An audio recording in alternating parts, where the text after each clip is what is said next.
Hi Shati Lines, welcome back to the Phoebe Way. If this is your first time, my name is Phoebe, and on this channel we talk about life in Germany, how to make life in Germany easier for foreigners, just helping you through the German bureaucratic forest, okay?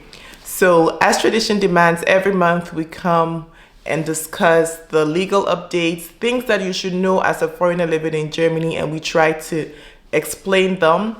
And something new that we are starting from June would be to also discuss or shed more light on certain topics that you have put in the comment sections as your questions. And so after we finish with the Life in Germany update, we'll be talking about kindergeld today. So stick around and stick with me to the end of this video. Today's edition of this month's legal update is very special or very particular and interesting for women, for parents. We're talking about kindergeld and also how to run your home-to-home affairs. Just stick with me and let's discuss this, okay?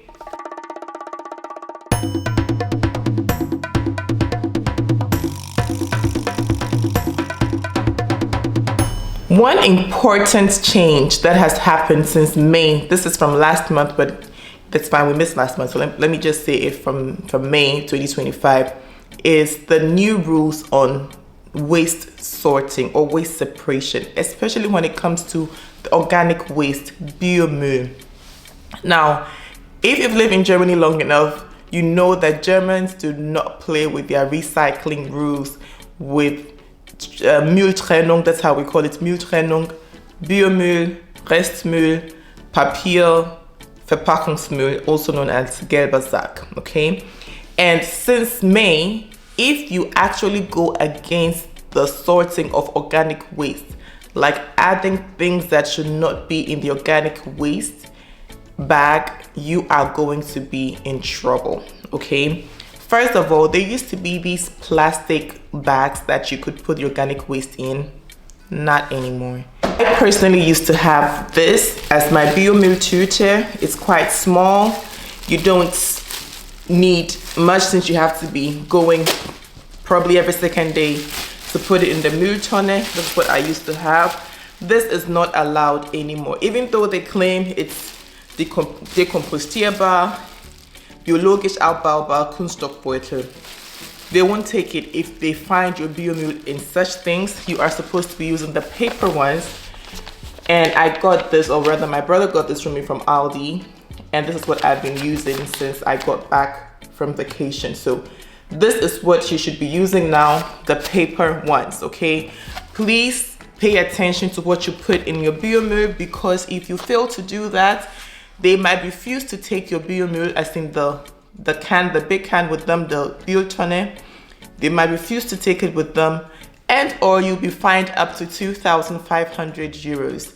So please be careful. I got these from my waste management in my city, and I'm going to put this on the screen as well so you can see what you're allowed to use, to put in what. So this is the Biomüll. The list of the green things you can put in are here. What you're not allowed to put are here. And then we also have the Verpackungsmüll, that's the gelber Sack. There is the Papier. Papier also has its own rules. And then there is the Restmüll, has its own rules. So please be careful. I don't want any of you having to pay 2,500 euros. That's a lot. That's a lot of money. All right, let's continue with other things that have happened or are now in force from June. So some months back, we talked about the maternity leave and the reform that the maternity leave has seen, because women who had suffered miscarriage were not having so much maternity leave as compared to women who actually carried to full term. So now these are the new rules when it comes to maternity leave for women who have unfortunately miscarried their children. How much time the woman who has suffered miscarriage would get as maternity leave is determined by how long the pregnancy was for. So for 13 weeks of pregnancy, she gets 2 weeks. For 17 weeks of pregnancy, she gets 6 weeks. And from 28 weeks of pregnancy, she's getting 8 weeks of maternity leave. This is something new that was decided some months back, and now it's in full force.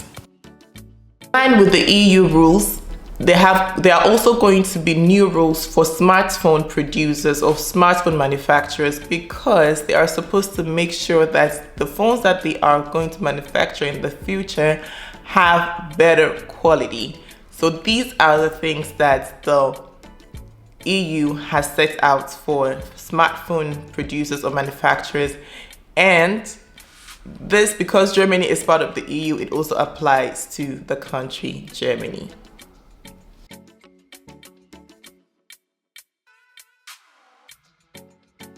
DeutscheBahn, DeutscheBahn, DeutscheBahn. If you know this channel, you know that our main up in Germany is DeutscheBahn. Like, it's not the weather, most of us rely on public transport to, function in this Germany.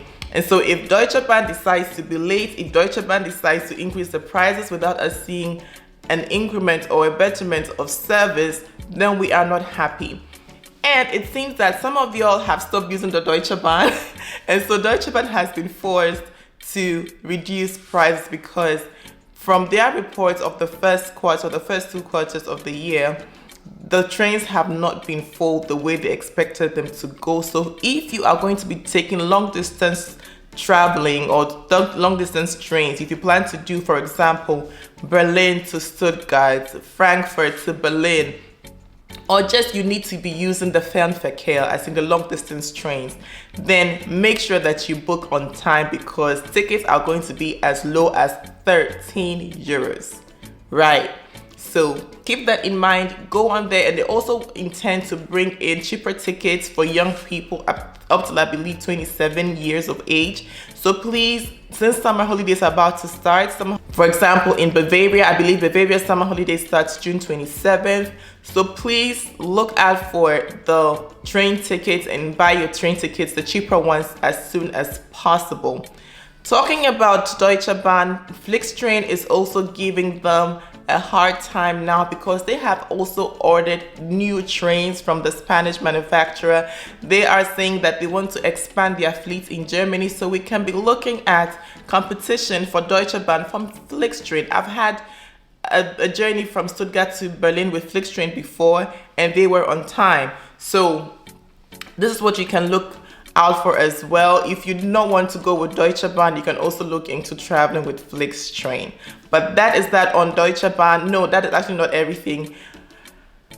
There are going to be some delays, because they are also going to be repairing some of their rails, so please watch out for that as well. Some of your routes that you usually take would not be available as you are used to.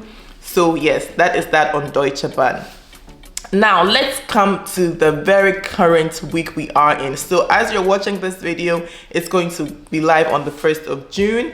So the past Wednesday, just before Ascension Day, every Wednesday, the federal cabinet consisting of the chancellor and the federal ministers meet.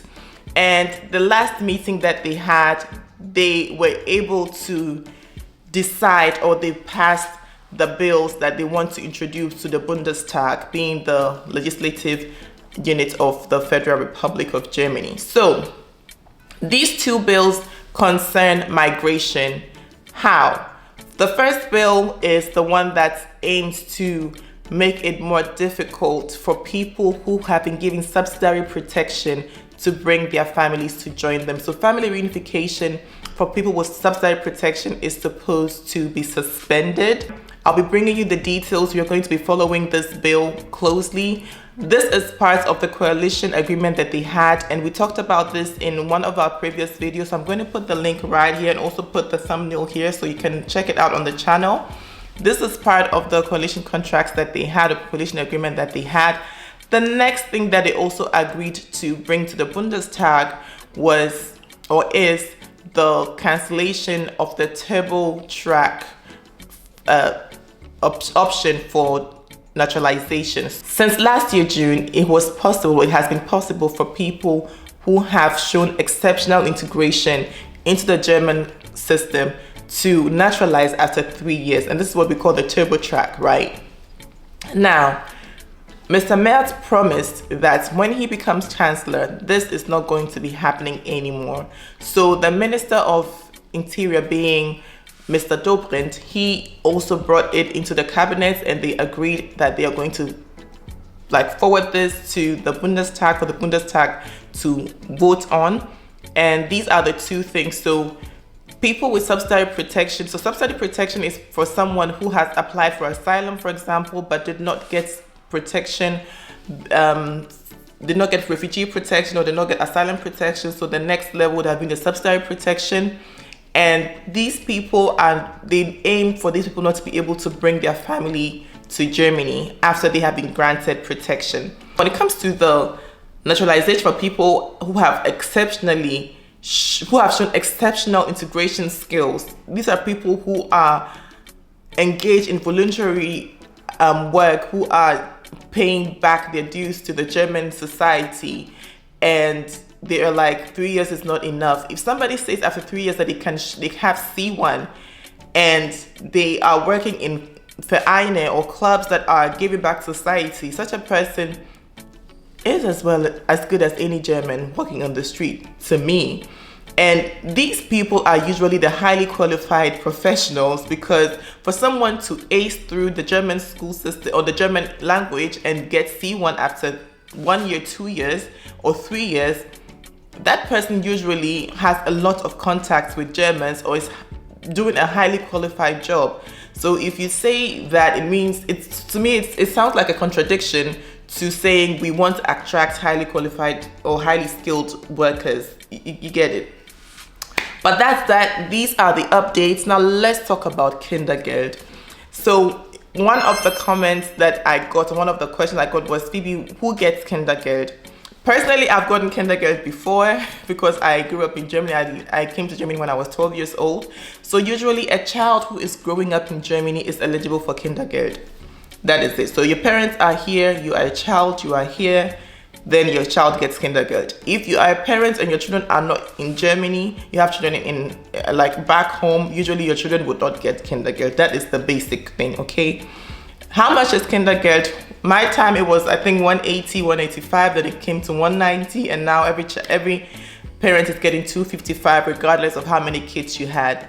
Back then it was maybe, let's say, 180 for the first and second child, and once you get a third child, that third child would help you get 190 something. But kindergeld, if you are taking really good care of your kids, kindergeld is basically peanuts. Like, even for you as a single person, 255 is money that goes away and you've not even bought books.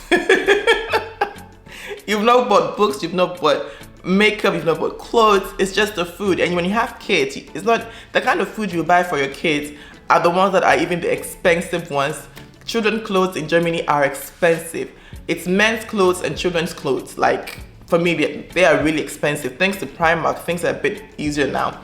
But that is kindergeld, basically how much you get and the eligibility, okay? So one of the questions was, doesn't matter whether the child is German or not. No, it doesn't matter. When I first came to Germany, well, the thing is, they pay kindergeld, or kindergeld is given, not paid, is given to a child who has some sort of long-term residence. So when I came with family reunification, obviously I'm here to stay for a longer period of time.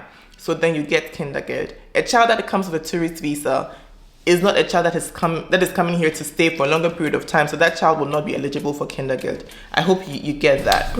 Now the next question is, when does kindergeld stop? Usually it should stop when your child is 18 years of age or 21. If your child are from 18, maybe by 18, 19, they finish school, they are not doing anything, you know. So by 21, it's just, they could still be getting it if they are unemployed. But if your child is undergoing any kind of training, university or whatnot, they can get it till they are 25, okay? But once the child is 18, you usually would get a letter. In my case, I got a letter from the Familienkasse. So it's the Familienkasse that pays the kindergeld, okay?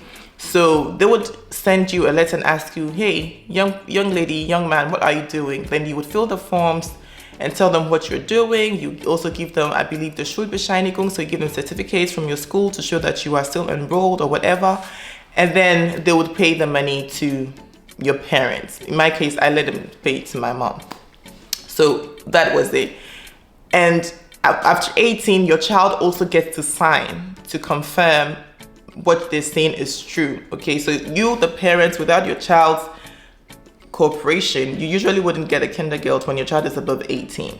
Okay, because I remember cases where the parents would sign by themselves and take it there, and then they'll send it back and say, what's the child saying? Another question too was, does it matter how much the parents get? No, it's regardless of the income in the household.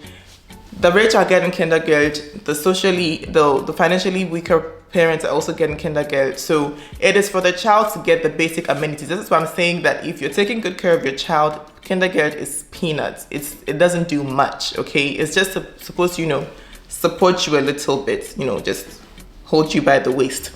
So that is that. If you have any other questions when it comes to kindergeld, if you have any other questions when it comes to what we have discussed today and the legal updates, please do not hesitate to put them in the comment section down below. And yes, I was away because I was in South Africa having the time of my life. And yeah, boo. And the vlogs will be coming soon. I'm working on the editing of the vlogs as well. So thanks so much for the support. Thanks for checking on me. PB, where's the legal updates? Please, it's here, okay? It's here. It's here. Share this video, like, comment, and yeah, take care of yourselves. Bis zum nächsten Mal, meine Schatzi-Lines. Tschüss.